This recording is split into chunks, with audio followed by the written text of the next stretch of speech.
y para la familia, claro que sí, para mi amigo Paco. Así es que vamos a seguir hablando ahí de los temas que traemos aquí, claro que sí. Bueno, vamos con en ese tema ya con el vals. Ahora sí que vamos a estar invitando ahí, como nos dio también la lista, cómo va a ser el padrino de relación.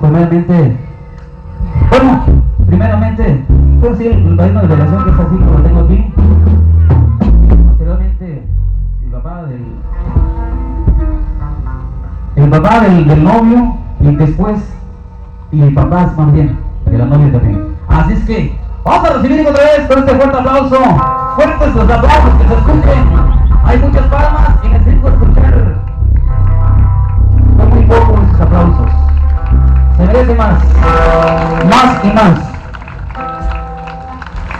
Vamos a recibir con este vals de nueva cuenta para ellos. Así es que prepara este tema, lo tengo para todos ustedes. Así es que si se ponen cámaras,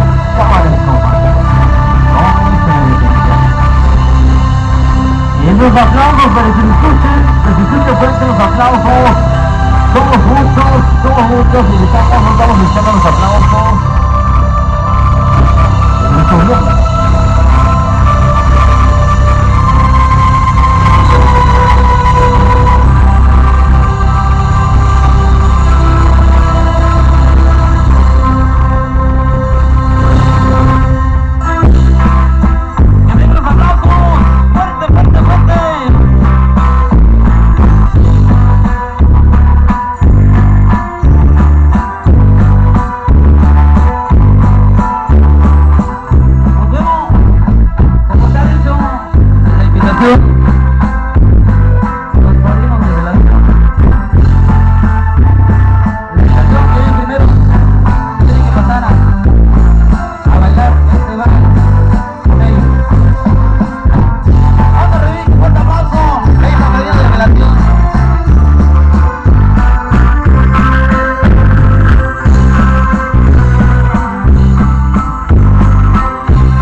Haciendo partícipes en este lazo matrimonial.